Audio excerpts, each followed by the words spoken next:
आज हम करेंगे लेट कोड का daily question maximise spanning tree stability with updates.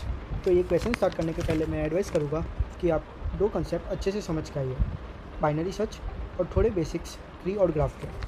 तो चालू करते हैं इस क्वेश्चन को समझने के लिए। तो ये एक स्पैनिंग ट्री का क्वेश्चन है। स्पैनिंग ट्री क्या होता है कि सभी नोड्स जो भी है वो एक दूसरे से कनेक्टेड हो, चाहे वो डायरेक्टली कनेक्टेड हो या इनडायरेक्टली। इनडायरेक्टली मतलब कि एक नोड से दूसरा, दूसरा से तीसरा। तो पहला नोड तीसरा नोड से कनेक्टेड है और वो इनडायरेक्टली वाया किसी और नोड से। तो ऐसे अगर सभी नोड्स एक दूसरे से कनेक्टेड हो और उसमें कोई साइकिल्स ना हो तो उसको स्पैनिंग ट्री बोला जाता है। तो इसमें n नोड्स होते हैं, तो उसमें n-1 एजिस होगा। तो हम लोग क्वेश्चन की तरफ अभी बढ़ते हैं। तो क्वेश्चन में क्या बोला है कि एक एजिस दिए रहेंगे, वेट दिया रहेगा या फिर इसको स्ट्रेंथ बोलते हैं, और ये 1 या 0। अभी के लिए 1 या 0 क्या है उसको साइड में रखते हैं। पर ये UV मतलब कि 0 1 से कनेक्टेड है और उसका जो एज होगा उसका वेट 2 हुआ। तो ऐसे बहुत सारे एजिस दिए रहेंगे जिसके वेट्स हो गए हमारे पास। तो इस एजिस को यूज़ करके हमें स्पैनिंग ट्रीज बनाना है।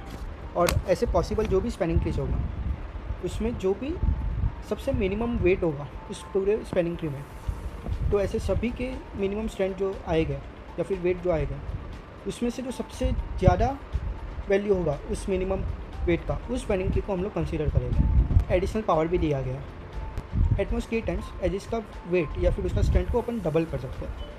और एक चीज़ दिया गया है, ये जो 0 और 1, अगर 1 है तो हमें ये वाला एच यूज़ करना ही है स्पैनिंग ट्री में।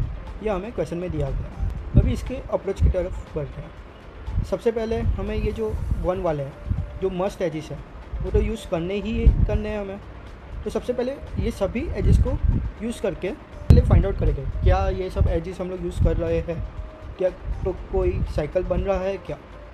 अगर साइकिल बन रहा है तो स्पैनिंग ट्री हो नहीं सकता। तो अगर ऐसा कुछ है कि मस्ट एजिस जो भी दिए गए हैं उससे साइकिल बन रहा है, तो हम लोग सीधा वही के वही पता चल जाएगा कि कोई स्पैनिंग ट्री बन नहीं सकता है उस सभी एजिस को कंपलसरी यूज़ करके। रिटर्न -1 कर देगा। एक बार सभी मस्ट एजिस को यूज़ कर लिया, उसके बाद हम लोग बाइनरी सर्च लगाएंगे। फिर बाइनरी सर्च कहाँ से आया, तो अगर हम लोग देखेंगे हम लोग को एट द एंड स्ट्रेंथ ढूंढना है जो मैक्सिमाइज हो, और मैक्सिमाइज किसका, सभी स्पैनिंग ट्रीज का जो मिनिमम वेट हो उसमें से। तो अगर जो एजिस का वेट है अगर हम लोग देखें उसे, तो वो क्या है 1 से 10⁵ में कुछ भी हो सकता है। तो ये हमें कंस्टेंट दिया गया है। और अगर वो पावर जो है जो एटमोस्ट के टाइम्स यूज़ करना है तो वो डबल भी करेगा, तो वो 2 × 10⁵ होगा, जो 2 × 10⁻21 से भी छोटा है। मतलब कि अगर बाइनरी सर्च यूज़ करते हैं जो लॉग ऑफ 2 × 10⁵ करते हैं तो वो 21 आता है। तो हम लोग को आंसर 21 अजम्पशंस में हम लोग को परफेक्ट आंसर मिल ही जाएगा। तो इसको सॉल्व करने के लिए हम लोग बाइनरी सर्च यूज़ करेंगे to find that optimal maximum strength. अभी हर एक अजम्पशन में मतलब कि पहले 1 और 2 × 10⁵ के बीच का वैल्यू ट्राई करेंगे। उसके बाद में अगर लेफ़्ट जाना है, राइट जाना है, बाइनरी सर्च का जो कंसेप्ट है तो उसे हम लोग हर एक टाइम एक कैपिटल S को एज्यूम करेंगे, और वो कैपिटल S को एज्यूम करके हम लोग चेक करेंगे क्या इस S को यूज़ करेंगे तो अगर हम लोग स्पैनिंग ट्री बना पाता है कि नहीं। अगर बना पाता है मतलब कि वो स्ट्रेंथ पॉसिबल है या फिर उससे बड़ा पॉसिबल है, तो वो बाइनरी सर्च में हम लोग उस हिसाब से लो और हाई को अपडेट करके ऑप्टिमल S फाइंड आउट करेंगे। लेट्स से हम लोग एक इक्वेशन है जहाँ पे एक पर्टिकुलर कैपिटल S के लिए चेक कर रहा है, तो उसमें हम लोग क्या करेंगे, तो जो भी एजिस है, पहले तो जो मस्ट एजिस है उसको तो यूज़ कर लिए हम लोग, तो जो भी 0 वाला है उसमें जो भी वेट या फिर स्ट्रेंथ कैपिटल S से बड़ा होगा तो उसको हम लोग बिना डबल किए यूज़ कर ही सकते हैं, क्योंकि वो S से ग्रेटर दैन इक्वल टू है, तो मतलब कि वो स्पैनिंग ट्री में हम लोग यूज़ कर सकते हैं। तो उसको डायरेक्टली अपन ट्राई करेंगे उस एजिस जो ऑलरेडी मस्ट है वो यूज़ हो गए हैं उसमें ऐड करने को ट्राई करेंगे। मेरा मतलब उससे ये है कि अगर वो एज ऐड करने से साइकिल बनता है तो फिर वो स्पैनिंग ट्री नहीं रहता है, तो उस एज को हम लोग यूज़ नहीं करेंगे। तो ऐसे जो भी एजिस है जिससे ऐड करने से स्पैनिंग ट्री रहता है और उसका वेट या फिर स्ट्रेंथ भी बड़ा है, तो वो भी हम लोग सभी यूज़ कर लेंगे। एक बार ये सब हो गया तो हम लोग के पास टोटल एजिस हमें कितने बनाने, n-1 एजिस जो हमें पता है इसकी प्रॉपर्टीज़ है। हम लोग ने स्टार्टिंग में ही वो समझा के टाइम्स मतलब कि के एजेस हम लोग एटमोस ऐड कर सकते हैं। तो जो भी जितने भी एजेस यूज़ किए, जो भी मस्त एजेस हो गए, फिर जो एजेस का पॉसिबल था यूज़ करना, उन दोनों को ऐड करके और प्लस के को ऐड करके हम लोग क्या एटलीस्ट n-1 एजेस क्रिएट कर पाते हैं कि नहीं, वो भी हम लोग टेस्ट कर लेते हैं। और फिर अगर कर पाते हैं तो हर एक जो रिमेनिंग एजेस हो गए जिसका डबल करने पे वो greater than equal to S होता है, उसको हम लोग ट्राई करेंगे कि वो साइकिल ना बने और हम लोग ऐड करने पे स्पैनिंग ट्री हमारा बढ़ता रहे। और ऐसे सभी एजेस ट्राई करने के बाद अगर हमारा टोटल नंबर ऑफ एजेस जो यूज़ हुआ है वो n-1 होगा, मतलब कि वो स्पैनिंग ट्री है, मतलब कि वो एस जो हम लोग ने एक अजम्पशन लिया था वो सही है, और उस बेसिस पे बाइनरी सर्च से हम लोग फाइनल एस को लेते हैं। अभी इसमें क्वेश्चन ये है कि साइकिल डिटेक्ट करना हम लोग कब से बोल रहे हैं, तो उसको साइकिल को कैसे डिटेक्ट करेंगे। तो एक एग्जांपल लेते हैं। तो ये सब एजेस हम लोग को दिया गया है। अगर 1, 2, 3, 4, 5 और 6 ये 4 नोड्स है, पर पहले हम लोग ने बोला कि 1, 2 के साथ मर्ज करो, तो हम लोग क्या कर रहे हैं कि 2 अलग डब्बे है या फिर नोड है।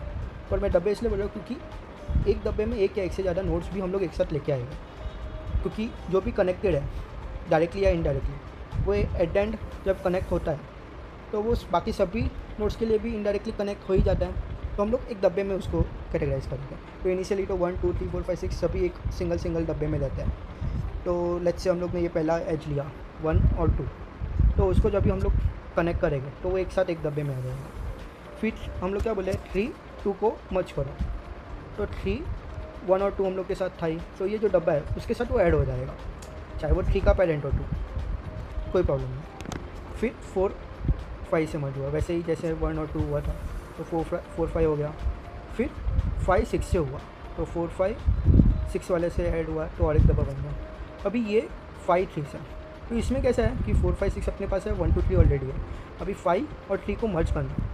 तो इसमें लॉजिक फाइंड करते हैं कि हम लोग क्या 5 और 3 मर्ज कर सकते हैं कि नहीं। तो इसके पेरेंट्स सभी जो पेरेंट जाके हम लोग चेक कर सकते हैं, और इसका जो पेरेंट्स जाके चेक कर सकते हैं। अगर वो दोनों इक्वल हुआ ना तो हम लोग मर्ज नहीं कर सकते। जैसे कि ये एग्जांपल में 5 का पेरेंट 6 हुआ और 3 का पेरेंट 2 हुआ, तो अगर दोनों पेरेंट अलग है तो मर्ज करो।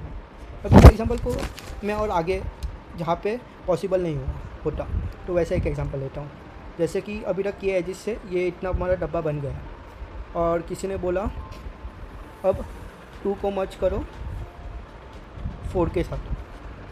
तो कैसे होता कि हम लोग ट्राई करते, 2 का पेरेंट कौन है, खुद 2 है।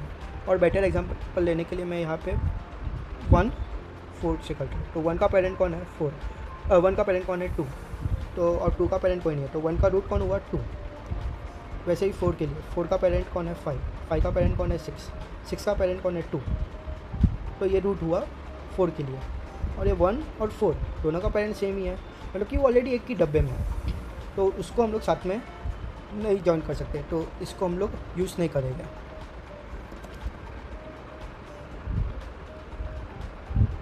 जब भी हम लोग इसको जॉइन करते हैं तो भले वो 5, 3 से मर्ज करना था, और हम लोग ने 5, 3 से मर्ज करने की जगह पे जो दोनों पेरेंट्स हैं उस दोनों के साथ कनेक्शन करवा देते हैं, ताकि वो डायरेक्टली या इनडायरेक्टली 5 और 3 तो कनेक्ट हो ही जाएगा। और इस तरीके से हम लोग साइकिल का डिटेक्शन करते हैं कि अगर किसी का भी रूट सेम हुआ, मतलब कि वो ऑलरेडी कनेक्टेड है, तो उसको टच नहीं करना है हमें। इस हिसाब से हमें साइकिल मिल जाता है। तो हम लोग इसके सोल्यूशन में जाते हैं।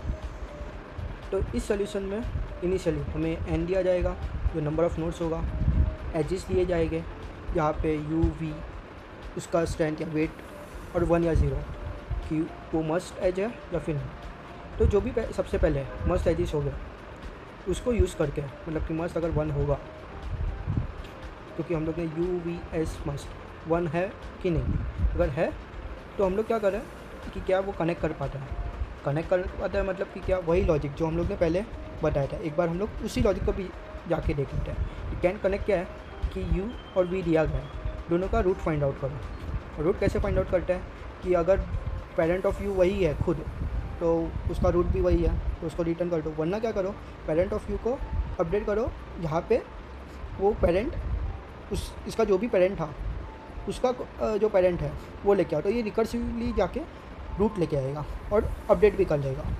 तो इसे अपने रिटर्न पेरेंट यू हो जाएगा फॉर अ पर्टिकुलर वर्टेक्स या फिर नोड।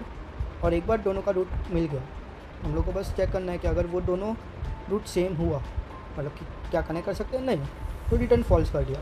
बट अगर ये फॉल्स हुआ कंडीशन, तो हम लोग क्या करेंगे, इसका जो भी रूट था उसको वी के रूट के साथ हम लोग अटैच कर देंगे, जैसे कि हम लोग ने ये एग्जांपल में किया, 6 को 2 के साथ मर्ज कर दिया और एट एंड रिटर्न 2 कर देंगे कि हाँ कनेक्ट कर सकते हैं, और हम लोग ने कनेक्ट कर भी दिया।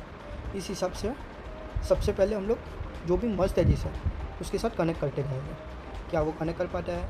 यस। अगर नहीं कर पाता है तो -1 कर देंगे। ये हम लोग n-1 = 1 क्यों कर रहे हैं?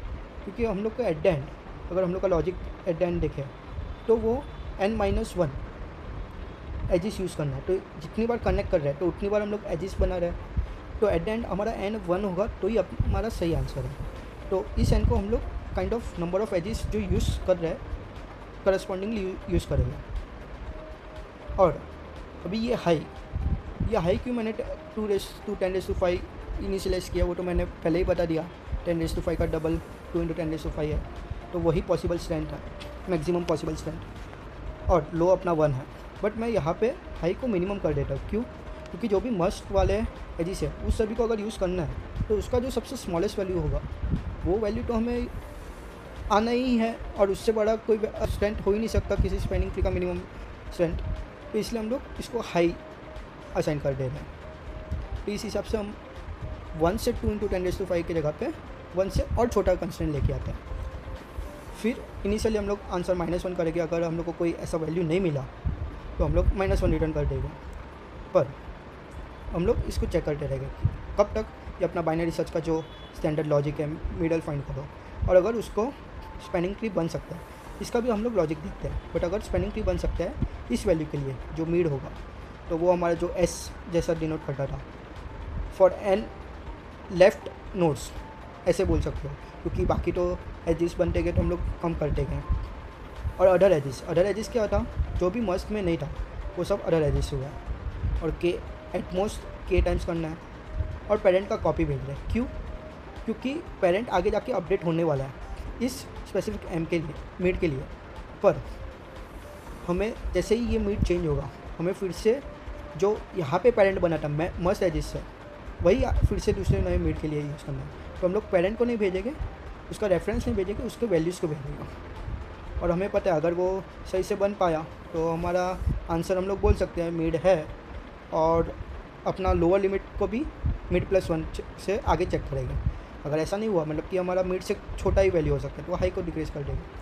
लास्ट पार्ट ये क्या करता है, तो जैसे कि यहाँ पे हम लोग के पास जो एजिस होगा वो सब मस्ट के अलावा है, तो हम लोग पहले ट्रावर्स करेंगे हर एजिस को, उसमें चेक करेंगे क्या लेंथ एस, ये जो स्ट्रेंथ है उससे वो बड़ा है क्या इस एज का जो हम लोग को यहाँ से आया है, या हमारे बाइनरी सर्च के मिड वैल्यू से क्या उससे बड़ा है। अगर है तो हम लोग इसको यूज़ कर सकते हैं विदाउट एनी यूजिंग पावर, मतलब कि डबल किए बिना हम लोग इसको यूज़ कर सकते हैं। तो हम लोग ट्राई करते हैं क्या वो कनेक्ट कर पाता है, तो हमने लॉजिक देख ही लिया है। अगर कर पाया तो एक कम करेगा, और अगर नहीं कर पाया तो हम लोग एक एरे में स्टोर करेंगे, जो भी पावर डबल करने पे एटलीस्ट वो मिनिमम स्टेबिलिटी से बढ़ जाए। तो इससे हम लोग ऑप्शनल अपडेट्स करके एक एरे में स्टोर कर देते हैं।